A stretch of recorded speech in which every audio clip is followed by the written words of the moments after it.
Throughout the ages, history has been altered by word of mouth and the misrepresentation of those who might not have been present when some of the world's most significant events took place.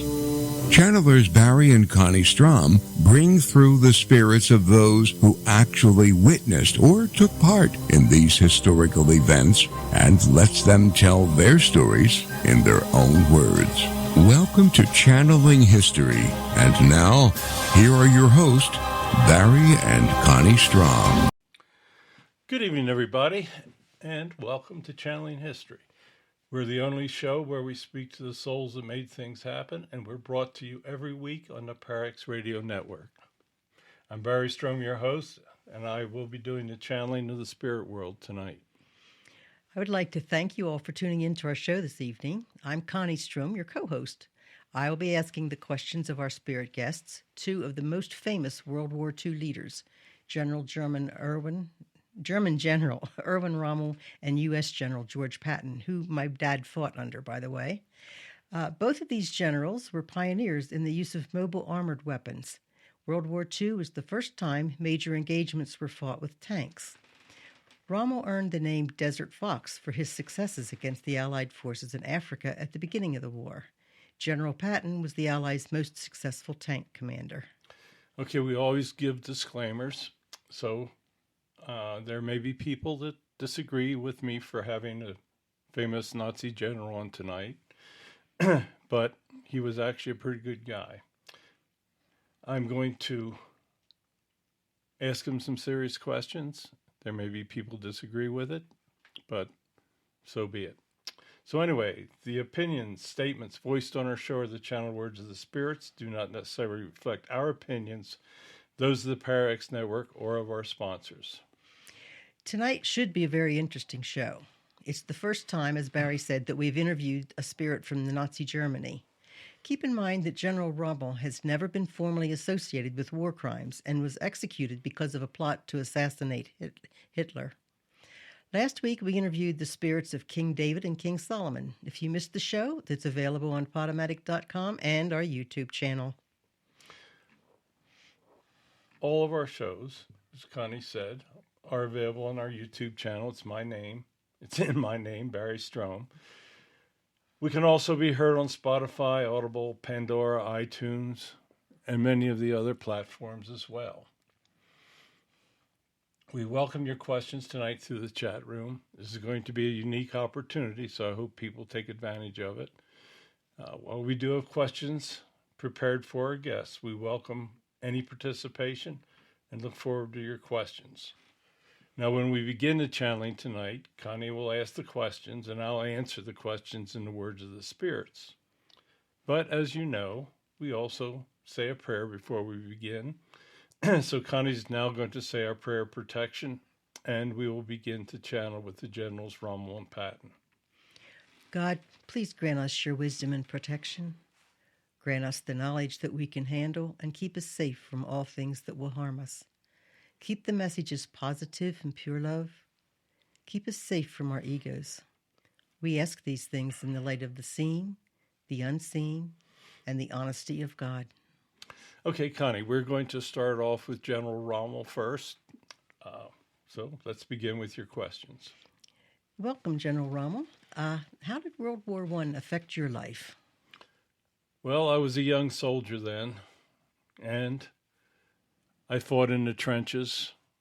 I was wounded. I thought that the terrible violence was something that I hoped the world would never have to go through again.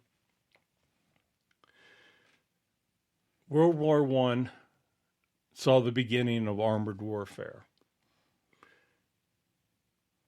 By the end of the war, both sides had very primitive tanks, and they proved to be very effective.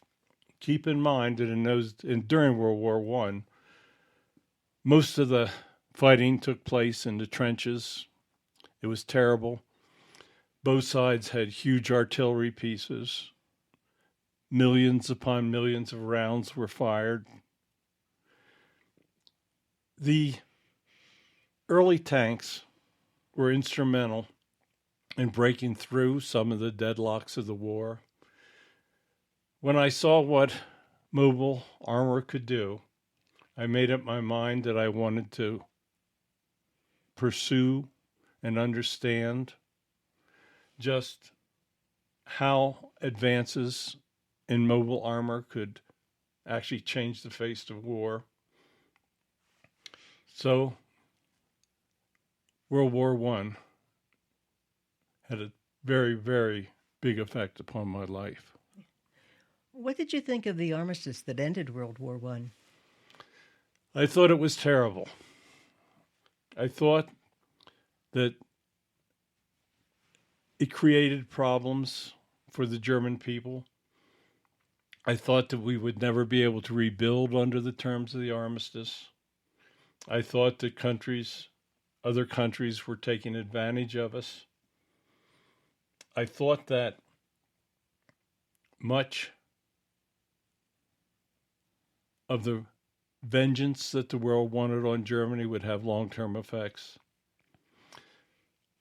As you now know, the armistice laid the foundation that allowed Adolf Hitler to come into power.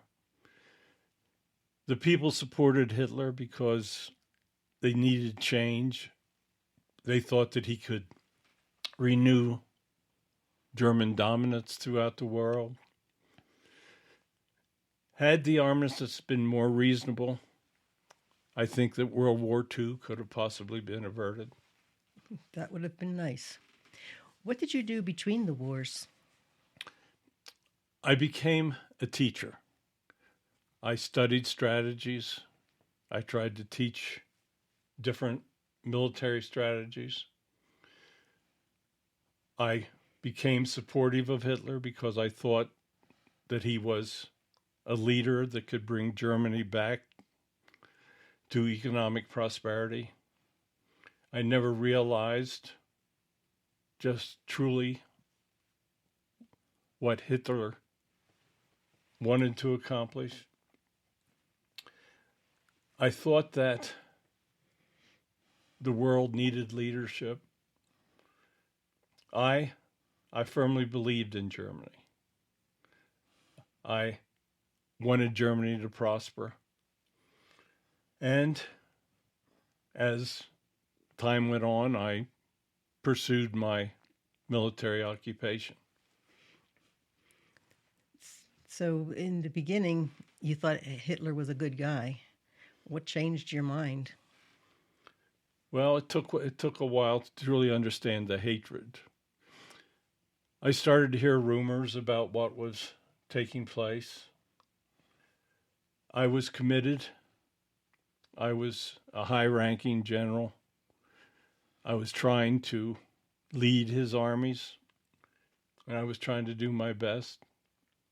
But as time went on, I truly realized that Hitler was not the person that I thought he was, and then he would truly be a person that would lead Germany to disaster. Yeah. As Hitler increased in power, the violence towards the Jewish population increased tremendously. What was your opinion of the increased violence towards the Jewish people?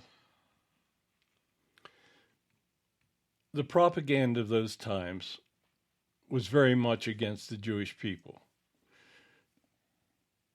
As I look back, I truly understand that the Jews were being made a scapegoat, that they were an excuse, that hatred towards the Jewish people became a huge part of Hitler's political foundation. I regret that I did not do more, but I must admit that I did follow the propaganda. I did build strong dislikes for the Jewish people. It was a time that if you did not share the dislike of the Jewish people, that there was no way to advance in the military or in any of the political organizations of Germany at the time. I I was not active in any of the violence against them, but I did not support any counter movement that would have helped defend the Jewish populations. Okay. You made the statement that Hitler was called upon by God and that he speaks like a prophet. What made you think so highly of Hitler? Hitler was a very, very dynamic person. When he spoke, his oratory affected anyone that would listen to him. Hitler spoke of leading Germany back to a position of power in the world. I thought that there were no other leaders available at the time that were truly capable of accomplishing that feat. I spoke very positively about Hitler. My desire was that I would be very successful in my military career. To be successful, the only way was to support Hitler. I am, as I look back, I'm sorry to say that I was one of his strongest proponents, and I actually became quite close to him. In the beginning of the war, motorized panzer divisions were very effective, and you lobbied to be put in command of one of those divisions. Will you describe a German panzer division? A German panzer division was based on very rapid mobility of arms. Our tanks were very effective. The basis of the Blitzkrieg was to strike rapidly, break through their lines, attack from the rear, cover great amounts of distances in a single day, and just simply move very rapidly. The surprise of rapid action would generally lead to victory. In the beginning, our motorized divisions were highly successful. The attack in Poland, the attack on France, the French in particular relied upon fixed installations of defense, such as the Maginot Line. We would break through and isolate their soldiers, surround them, and they would have no alternative but to surrender or die. I truly loved the military. I wanted to get back into it, and I did definitely lobby to be put in charge of one of the motorized divisions. During the invasion of France, you were the artillery bombardment of the city of Rouen, which burned to the ground. Why did you order a bombardment against non-combatants? There was very strong partisan opposition. Many of the people were acting as guerrilla fighters. We had several of our officers killed by these guerrilla fighters. The order came down that we were to set an example, and I had no choice. I did issue the orders for an artillery bombardment. To this day, I regret the results of what we did, but that was the reason for it. In February 1941, you were appointed the commander of the Africa Corps. Tell us about your fighting the Allies in Africa. Africa offered very, very unique challenges. We had battle experience. My divisions knew how to fight. The Allies had not had any great successes at the time, and they were very green. Many of them, of the Allied soldiers and officers, did not understand the principles of very rapid military movement. I took over. I was put in charge of the troops in Africa. We were very, very successful. We almost surrounded the British forces. They were very, very lucky to escape our military at the time. I used much of the theory that I had worked on as I was teaching. I was very, very successful in defeating the early Allied armies that I met in Africa. There was a time that we controlled most of the North African continent. The Battle of Catherine Pass was a major defeat for the Allied troops in Africa. Will you tell us about the Battle of Catherine Pass? The Allies had very poor leadership. We had developed certain theories. We had set up different types of ambushes. We had tried many different types of strategies against them. We used one of the oldest tricks in the military book at Kasserine. We set up an attack, feigned a retreat, pulled the Allied forces into the center, and used our artillery to destroy their tanks from either flank. Kasserine Pass was one of the largest tactical errors that I think the Allies made during the entire war. Did you and General Patton ever meet in battle? No. By the time General Patton was assigned the forces in Africa, I had become very ill and had to go back to Germany. And actually, there were other generals in charge.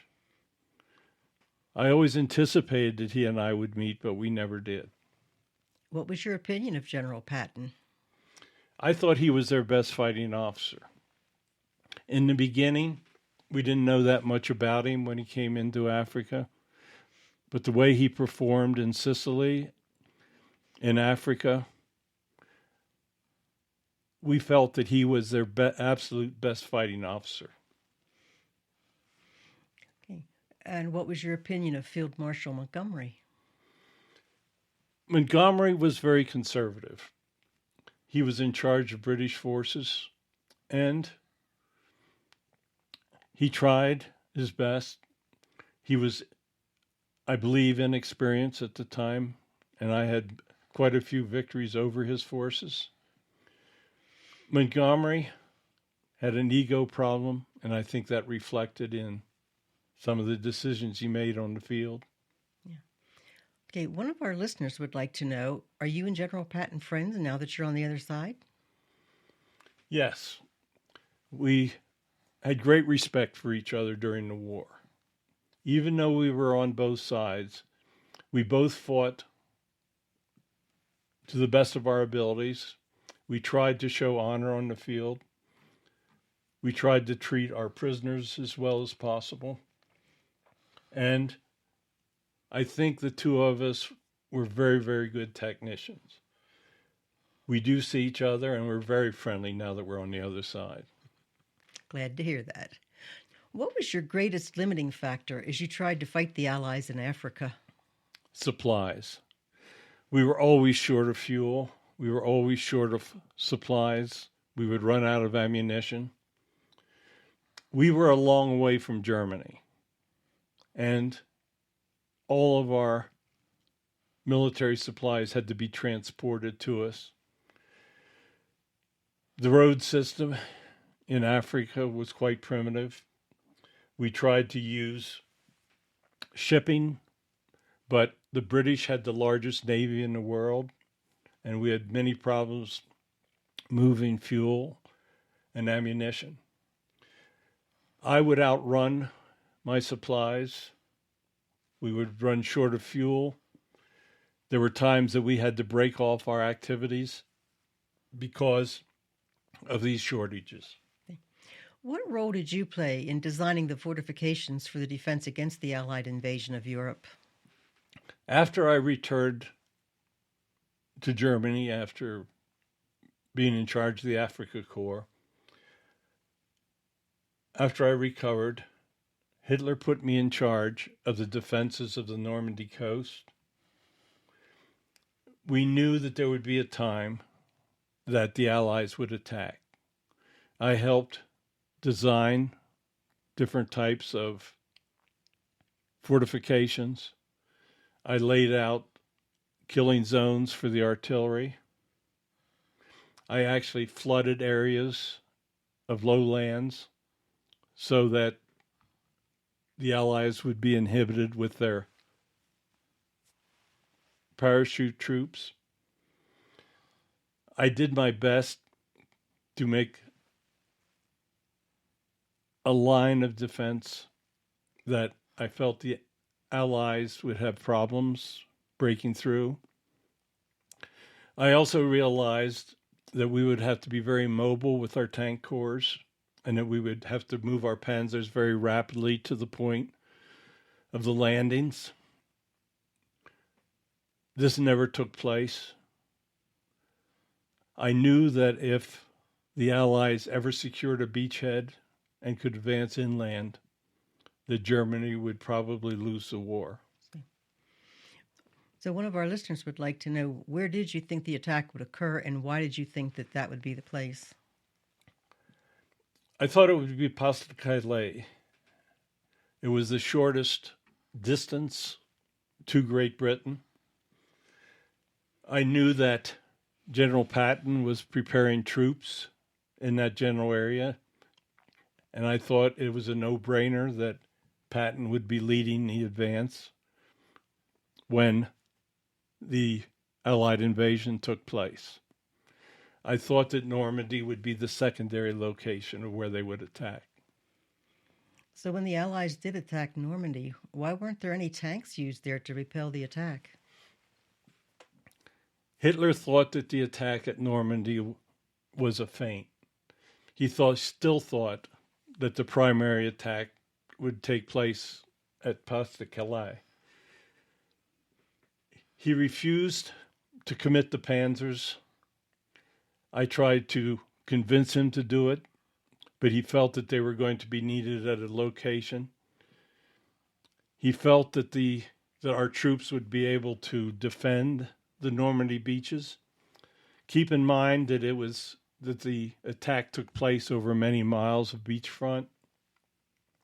He thought that they would not be able to break through our troops at that point. Had he ordered the panzers to participate, I think that we would have had a real chance to repel the attack. Yeah. What did you think, or what did you know about the Nazi death camps? When I was in Africa, I would hear rumors about the fact that the Jewish population was being sent to Nazi concentration camps. I was not aware of the fact that they were all being sent to their deaths. I did not think that the German people would stand for such violence. As I returned to Germany, I started to hear more and more rumors about this. I never personally visited a concentration camp. I guess I should have probably paid more attention to it. I was very busy preparing for the Allied invasion. Once I started to learn what was taking place, I changed my opinion about Hitler. I felt that the only way Germany would be saved in the long run was if he was no longer in charge. Did you ever use Jews as slave labor? I had laborers assigned to me to build defensive, especially during when I was preparing for the invasion in Normandy. We were sent labor to participate, and I did realize that they were mostly all Jewish people. So yes, I regret it, but I did use slave labor in preparation for the Allied invasion. Would you tell us about the plot to kill Hitler? There came a time that many of his officers realized that Hitler was going to lead to the total destruction of Germany. They prepared a plot to put a bomb in the conference room where Hitler was speaking to many of his officers. The bomb actually went off. It killed several people in the room, but it did not have the explosive effect that individuals that prepared the bomb thought it would. Hitler was wounded with shrapnel, but he was certainly not killed. It resulted in a huge investigation. He thought he found many people that were involved in the plan, and he actually assassinated or killed close to 5,000 people. Were you actually a participant in that plot? I had heard rumors that there was going to be a plot. I was very friendly with many of the people that were involved. I did not think that Hitler should be killed. I thought that he should be overthrown. I thought that Hitler would certainly destroy Germany. I came to that opinion after I had returned from Africa. I did not actively participate in the plot. Why did he think you were involved? Because I had been very friendly with many of the people that were involved, and he just simply captured as many individuals that he thought he could for his own safety. He did not want to take a chance on another attempt on his life. Yeah. Could you tell us about your death? I was arrested as a participant in the event. It was kept very secret.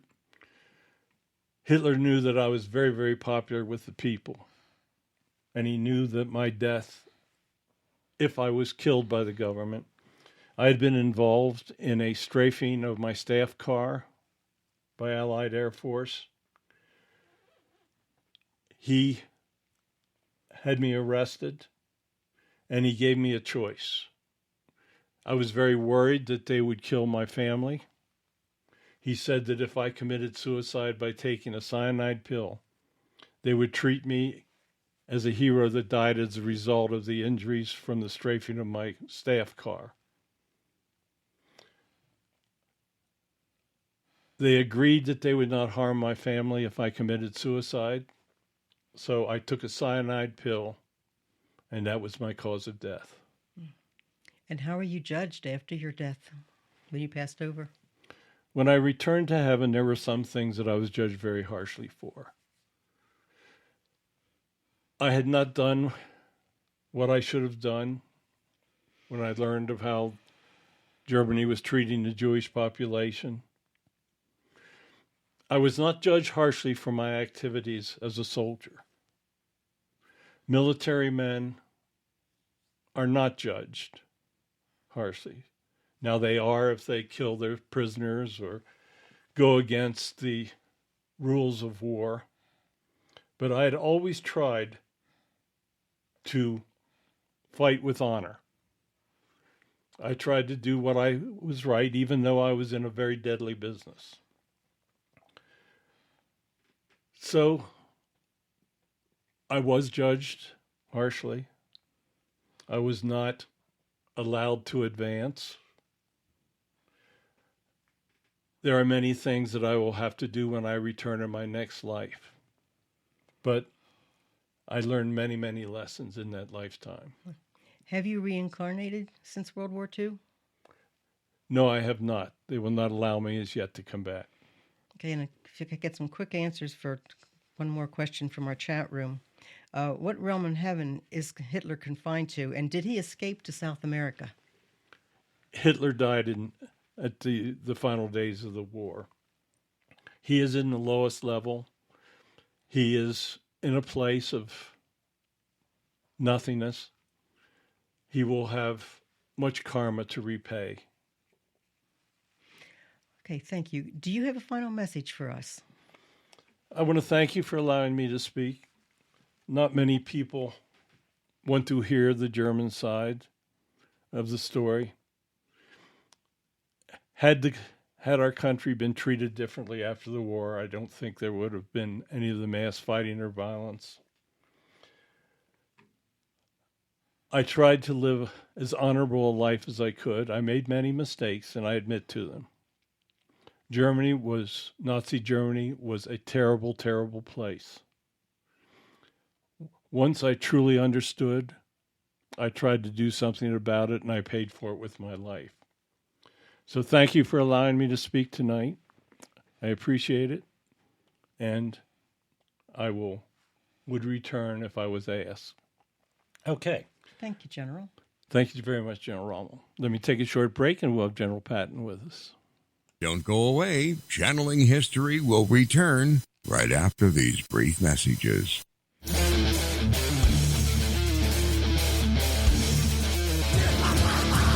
order for the light to shine so brightly, the darkness must be present. Tune in every Monday at 10 o'clock for Dark Sun Rising on the Para-X Radio Network. Hi, this is Marla Brooks from Stirring the Cauldron. Thursdays are a great night on the Para-X Radio Network. We start off the evening with Journey into the Light, Chapter 3, with your hosts, Psychic Little T and Tabby Cat Gash at 7 p.m. Eastern. Then, on the first and third Thursdays of the month at 8 p.m., it's Tango and Friends, hosted by Bruce Tango. And on the alternate Thursdays at 8 p.m., tune in to Stirring the Cauldron, the archive podcast. Every week at 9 p.m. Eastern, join me on Stirring the Cauldron Live. And then at 10 p.m., stick around for New Aeon Now with Lily Alley, Davron Michaels, and Christine Matza. Finally, to round out the night, join Dr. Kelly Renee Schutz on the Paranormal Encounters podcast. All this every Thursday, right here on Para-X. Hello, everyone. Barry Strohm here. For the past years, I've been using my gift of spirit communication to bring you the words of many historic and holy spirits. I recently finished my 8th book and possibly most important book, Message of God for a Modern World.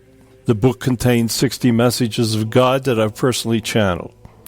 It's a superb, non-denominational devotional that will bring you a new understanding of the afterlife and how to bring happiness following God's simple words. The soft cover and ebook are available on Amazon, and personalized copies are available on my website, barrystrom.com. If you follow these messages, you will truly understand God's plan for all of us. Welcome back to Channeling History. Now, here are your hosts, Barry and Connie Strohm. Okay, everybody, welcome back. General Patton, welcome. Okay, welcome, General Patton. Number one, I would like to say that my father fought under General Patton, and he had major appreciation and respect for the man. He said he was wonderful. So anyway, General Patton, would you tell us about your role in World War I?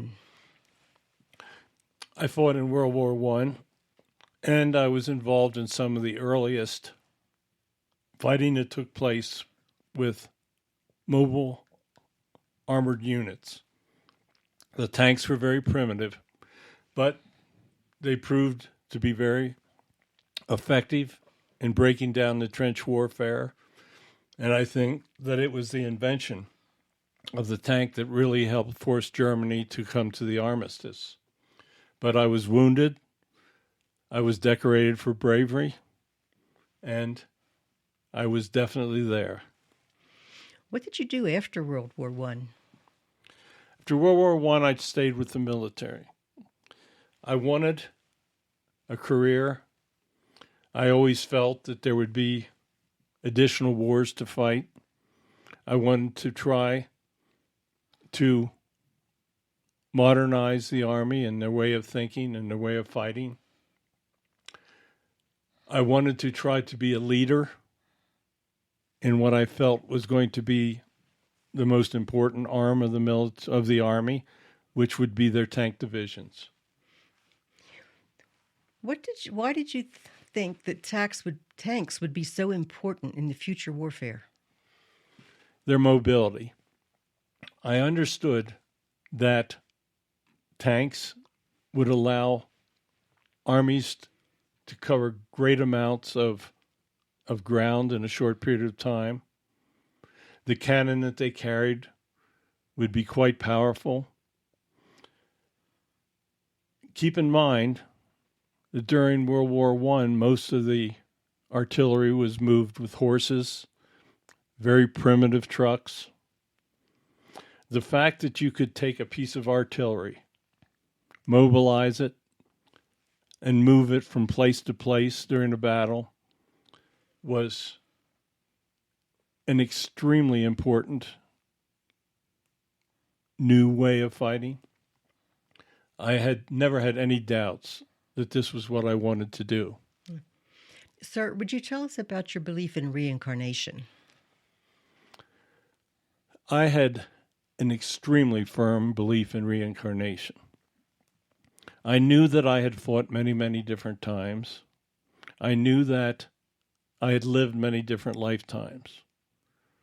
I would go to places and I would find that I had been there before. I had some psychic abilities. I would dream that I would be in these different places, fighting under different militaries. So there was never, ever any doubt in my mind that reincarnation is very real. And now that I'm on the other side, I can guarantee that it is. Do you only return as a military leader when you incarnate? Yes. I love the militaries. Throughout my many, many lifetimes, I have always returned to fight with the different armies throughout history. I have fought on other planets. I have fought for the Romans, the Carthaginians. It is just something that is the path of my soul. I am truly, truly committed to living lives of fighting in the militaries. Are you planning to reincarnate anytime soon? We could really use some good leadership. I'm actually considering it. I think that there will be a time very shortly that I will choose to return. It appears as though humans are not going to learn the lessons of getting along. So I guess I might as well come back and participate in the difficult lessons that they have to learn through military activities. Thank you, sir. That'd be great. Will you tell us about your prior life as a Roman legionnaire? Legionnaire. Sorry. I fought multiple times in the Roman army. The Roman army was magnificent. For hundreds of years, they were the military powers of the known world. They were great at discipline, which I've always considered very important. They had wonderful tactics. They would innovate in their weapons. And they were very, very superb fighters. When you were an officer in a Roman legion, you were the best. Okay, you sparked a question from one of our listeners. Please tell us about fighting on other planets. It's very, very different. Other planets, warfare is very different, very, very advanced. Now, there is very, very little fighting among the planets at this time. militaries on other planets have access to incredibly powerful weapons. They have weapons that could totally destroy Earth. They have learned the lesson of coexistence. But there are times that police forces are involved. There are people that decide that coexistence may not work for them. So there are times that people do go against the common sense approach, which is getting along. When that takes place, the fighting is very, very different. It all mostly takes place with very advanced small crafts. The armies are never grouped together as you see on Earth. What it really comes down to is that they are generally very short battles because of the intensity of the weaponry. There are many things that humans are not ready to understand as yet. And that type of warfare, the information about it, humans are not ready to absorb. What did you think as the first armored American units were dispatched to Africa? I thought that the leadership was poor. I had trained many of the officers. The United States had not fought any sizable foes at that time. I knew that the Germans had overrun most of Europe with their armored divisions. I knew they were great fighters. I knew they were very experienced. And I knew that we were going to have great problems in Africa. What did you learn from the American defeat at Kasserine Pass? I learned not to fall for stupid tricks. Kasserine should have never happened. The Germans used one of the oldest tricks in the book to bring our forces into ambush. I knew from studying what Rommel was doing in Africa that he was extremely clever. They didn't call him the Desert Fox for nothing. I knew that he was probably their best general. I knew that he was an extremely worthy adversary, and I knew that our troops would be in trouble. Have you ever lived a prior life with the spirit of General Rommel? Actually, I have. General Rommel and I lived a lifetime together in the Roman army. He has a long soul history of fighting in the different militaries as well. When you arrived in Africa, did you think you would be facing Rommel? Absolutely. Everything we had done to prepare was trying to understand his tactics and his fighting abilities. About a week before I got there, he returned to Germany because of wounds that he had suffered and because he was sick and ill. His withdrawal from Africa was a very, very well-kept secret. And it was not until we became engaged and actually took some German prisoners that we understood that Rommel was no longer in charge. What did you think about Marshal Montgomery? Montgomery had a huge ego. His ego far exceeded his intellect. I always considered him too conservative. He always wanted the glory.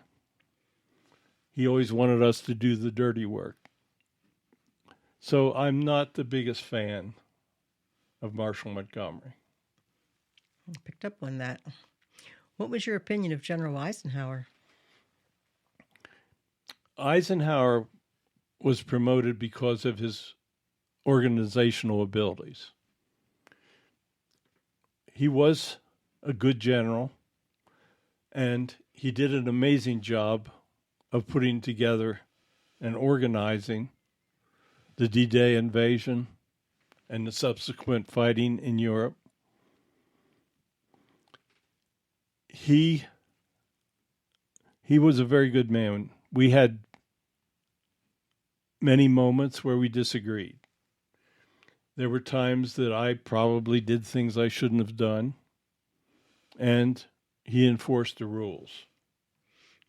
I think that he was probably the best choice to be Supreme Commander.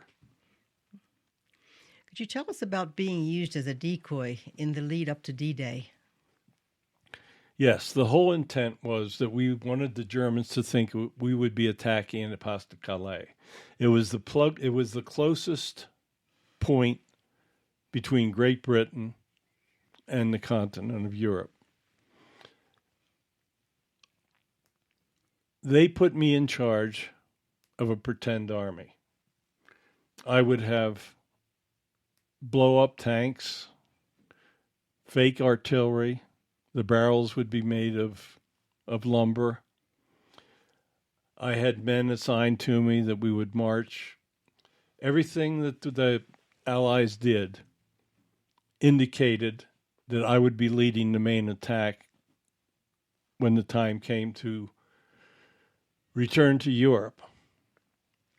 I did my best, and the German spies were firmly convinced that I would be leading the invasion when the time came. More importantly, Hitler was very convinced that I would be doing it. Hitler felt that I was the best fighting general that the Allies had, and that I would be the best choice to lead an invasion of Europe. Even after our troops hit Normandy, Hitler still felt that I would be following up with the main attack. That you heard the general speak of the fact that Hitler would not assign his panzers and that he still felt that they would be needed in a location other than Normandy.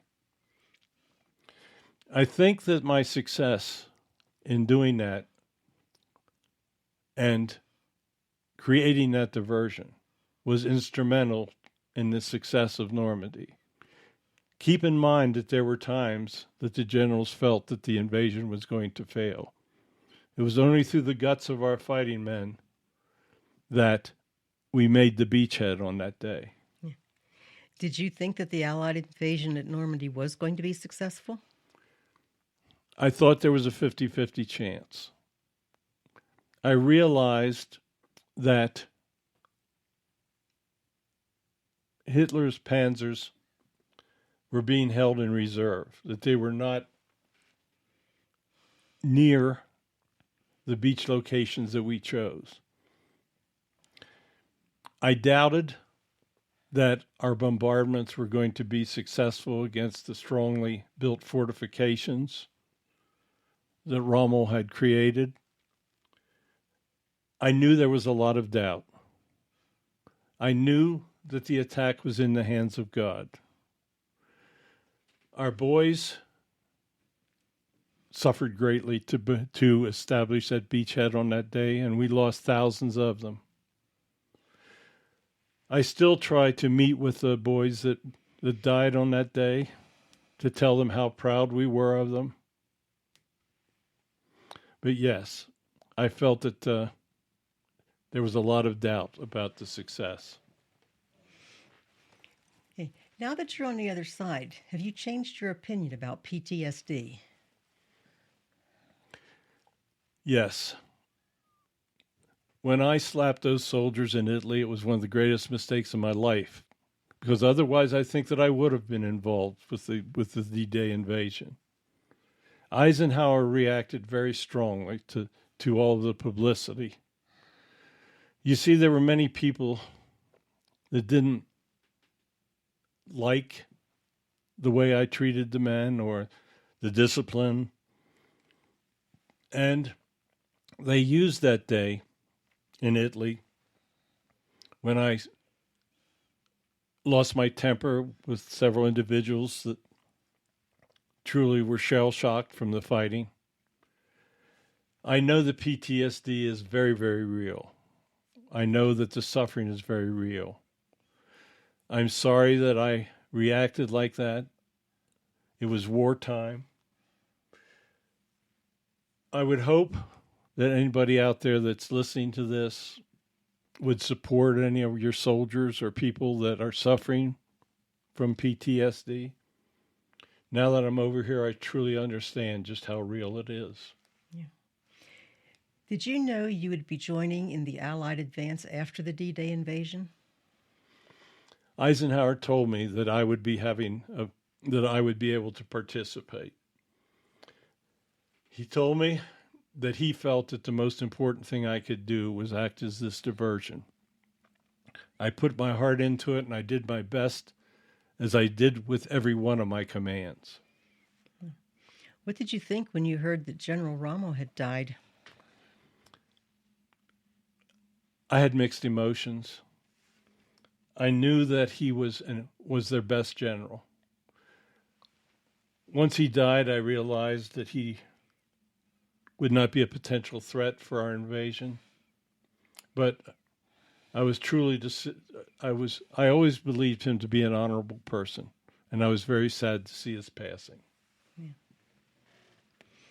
Had you expected to fight against General Rommel in Europe? Absolutely. Absolutely. I knew that he had done the fortifications. Our intelligence people had told us that he'd been wounded by one of our aircraft, but that he would live. So there was no doubt in my mind that when I faced those Panzers, that he would be leading them. How did the U.S. Sherman tank compare to the German tanks?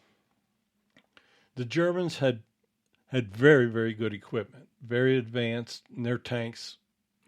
They had some of the largest tanks with huge cannon on them. The Sherman was a good tank, but it was far from invincible. We found that when we faced some of their better equipment, that it would take multiple Shermans to be on an equal footing with them. So while the Sherman was the workhorse, and we used it to the best of our abilities, there were times that the Germans had better tanks than we did. Could you tell us about the Battle of the Bulge? The Germans realized that they needed to make a major breakthrough. They did it. They amassed many forces that we did not realize, and they did attack. Many of our soldiers were captured and killed in their initial attack, and they were moving very rapidly and successfully. I was ordered with my 3rd Army to relieve the 101st. They were isolated and surrounded, but they were holding the Germans back in that at that location. We arrived. We set records with the 3rd Army getting there. And once we arrived and reinforced them, we could cut off the German advance, and we took many, many prisoners, destroyed many of their tanks and equipment that they could not replace at that point of the war. But the Battle of the Bulge, it was their last real attempt. What do you think will be the future of tank warfare? Currently, missiles are changing the face of war. I see a time that our tanks will be unmanned. I think that there will always, at least in the near future, be a place for armored vehicles such as the tank, such as the mobilized artillery pieces that we have today. But I do think that you're going to see a time that they will not have individuals in them, that they will be robotic.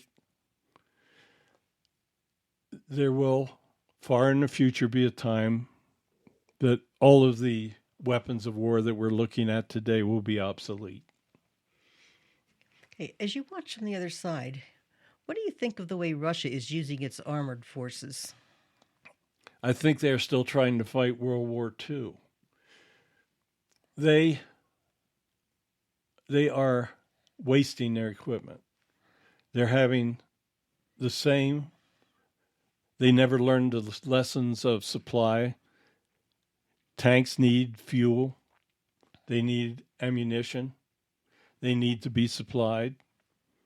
Modern warfare has got weapons that strike supplies lines at great distances from the front line. I think that Russia has squandered their armored forces to date. Their modern tanks have been destroyed. Russian military has proven to be a paper tiger. Graft and corruption has destroyed their military, and it will not be able to win this war that they're involved in. General, thank you so much for joining us. Do you have a final message for our listeners? Yes, thank you once again. I've been with you before. I've told you my story. I've had many of you very sympathetic to what happened to me. I want to thank Barry and Connie for allowing me to come through once again. They have been instrumental in telling the sad story of how my life ended. I would hope that maybe some of you would take time to listen to some of my prior channelings where that was the subject of our conversation. I'm here with General Rommel. We get along very, very well on this side. That is the key, coexistence. Once you're on this side, all souls are equal. There are no skin colors, no nationality differences. Once you get over here, you are judged on how you served God. I prayed multiple times every day. I think that is why I was successful in much of what I did. I think that it was only through God's protection that I would survive some of the most violent incidents that man had known up to that date. I would like all of you to take time to think about coexistence. I am a man of the military. My prior lives have been dedicated to it, and I have lived through violent warfare. I have been killed in this violence in many lifetimes.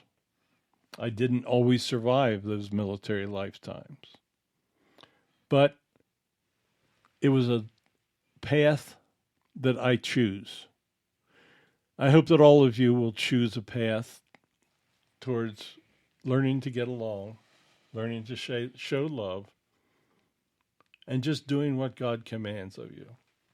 So thank you for allowing me to come back again. Barry and Connie know that I am always available. So goodbye, and thank you for listening. Thank you so much, General. Okay, next week we're going to be channeling 3 famous philanthropists, Paul Newman, Andrew Carnegie, and Milton Hershey. And we're going to have a roundtable discussion on how best people can bring charity into their daily lives. You can submit questions or suggestions for future guests on our email, channelinghistory at Gmail, channelinghistoryonparax@gmail.com. All of my books are available on Amazon. I hope that you would support the last one, Messages of God for a Modern World. I guarantee you will get a lot from reading it. So thank you so much for listening. I hope you enjoyed our show tonight. Please join us Sundays at 9 p.m. Eastern Time on the Parax Radio Network. And I would also like to thank you all for joining us. Have a wonderful week, and God bless you all. Thanks for listening to Channeling History. Tune in again next week for another electrifying episode, as we never know who will make an appearance or who will come through the portal. Any rebroadcast or other use of this program without explicit permission is strictly prohibited. Copyright 2020. Our Story Begins by Kevin MacLeod, licensed through Incompetech.com.